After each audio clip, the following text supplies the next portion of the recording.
Salut les amis, coucou les petits loups.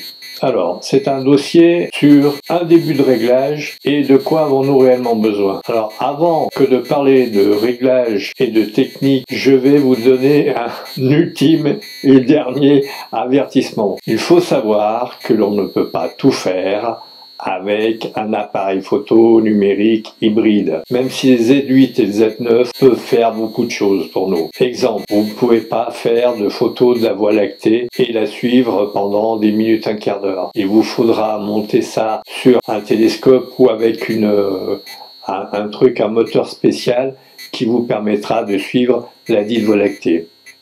Toute proportion gardée, c'est comme si on vous demandait de courir aussi vite que le futur sprinter des Jeux Olympiques, d'être aussi fort en judo que Teddy Riner et d'être aussi fort qu'un haltérophile de haut niveau. Ce n'est pas possible. Par contre, ce qui est possible et sans compromis, c'est de faire les réglages de base nécessaires à 95% des photographes qui font très régulièrement des photos de famille, des photos de son animal préféré, de skateurs, de modèles, et des portraits de leurs amis. Ça oui, vous pouvez le faire. Et si vous n'y arrivez pas, c'est vous qui êtes en cause, pas votre boîtier. On peut me rétorquer, ouais, mon autofocus est pas assez rapide. Faux, c'est vous qui êtes responsable. Vous ne savez pas anticiper une action pour déclencher au bon moment. Quand je faisais des photos de compétition de karaté, je n'avais pas d'autofocus performant à ma disposition. Et pourtant, mes photos étaient nettes. Et au bon moment. Par exemple, quand il y avait un mawashigari, c'est-à-dire un coup de pied circulaire, je le prenais au bon moment. Alors, est-ce qu'il y a un problème? Non, il n'y a pas de problème. C'est vous qui ne savez pas cadrer, et même si vous avez un Z9 qui est capable de faire des photos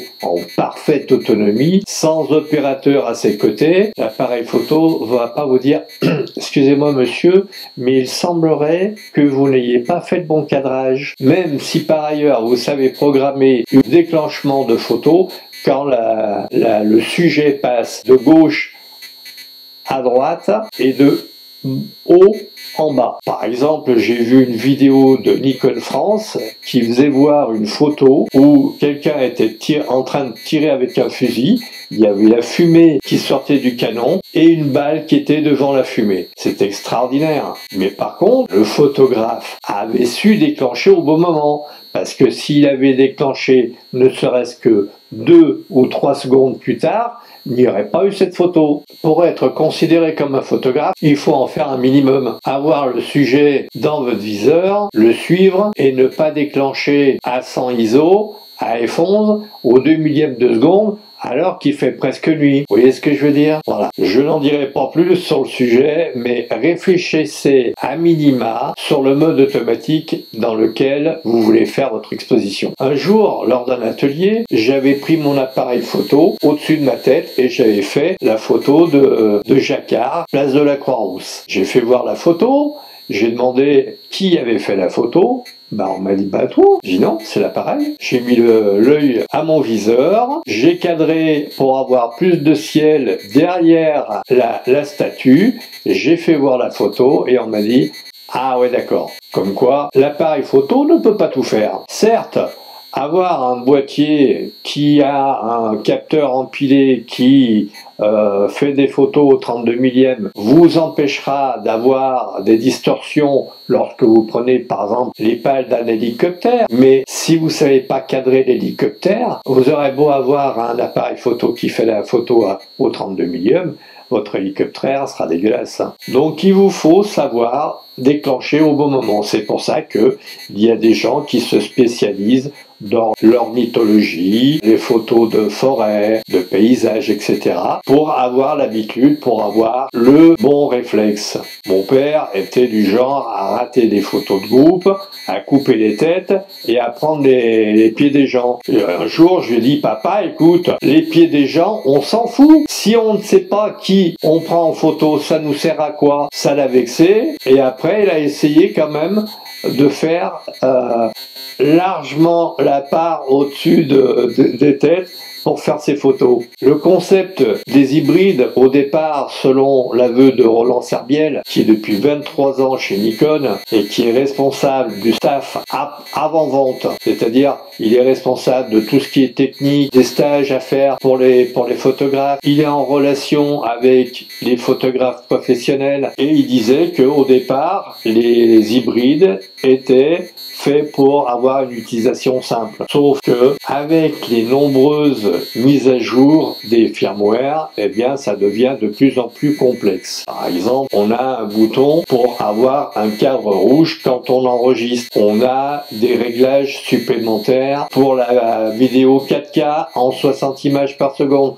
C'est un truc tout bête, mais ça rajoute des menus et ça complexifie la difficulté de faire le bon réglage. Prenons par exemple l'autofocus. Ça intéresse tout le monde, l'autofocus, non? Il n'y a pas moins de 20 réglages différents possibles, sans compter les quelques subtilités, par exemple de faire la mise au point avec le bouton AF On et d'être en réglage AFC, comme le conseille très fortement Roland Serbiel.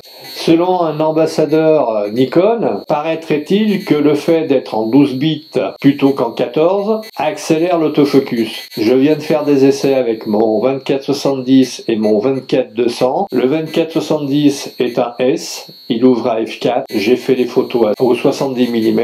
J'ai fait la mise au point de mon écran qui était à 30 cm devant moi. Puis l'immeuble qui était à 200 mètres de moi, il n'y avait pas de latence. Ça faisait les mises au point de suite. J'ai voulu en avoir le cœur net. J'ai fait la même prise de vue, enfin les mêmes prises de vue avec mon 24-200. Et effectivement, à 200 mm, 30 cm devant moi, puis l'immeuble qui est en face, il y avait un temps de latence. C'est vrai que c'est pas le même type de zoom, c'est plutôt un zoom télé et il n'est pas S. Donc effectivement, quand on parle de choses, il faut être précis quand on en parle. Il y a des différences, c'est évident. Mais si je fais une mise au point à 200 mètres de l'immeuble qui est en face de moi, puis sur les arbres, il n'y a pas de latence. Donc, conclusion et une petite astuce, soit les réglages que j'ai effectués sont bons pour mon Z6 II et il n'y a strictement aucune différence en 12 ou 14 bits en RAW compressé ou pas, soit on doit rester raisonnable quant à nos exigences. Par exemple, le 24-200, c'est-à-dire qu'il est moins rapide que le 24-70 et ça peut se comprendre. Essayez de faire la mise au point au loin avec vos yeux et puis après de très près, puis après de nouveau très loin. Vous faites ça plusieurs fois, vous verrez qu'à un moment donné,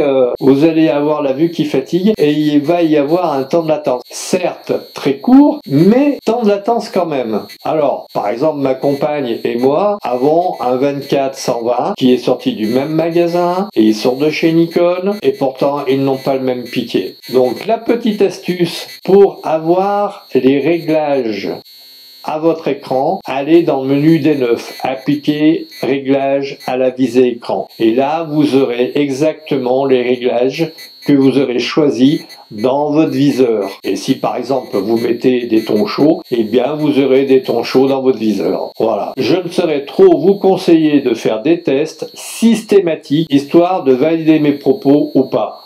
Parce que ce qui est bon pour moi n'est pas nécessairement bon pour vous. Sur ce, à très vite. Continuez à faire de belles photos et à très vite dans une prochaine vidéo.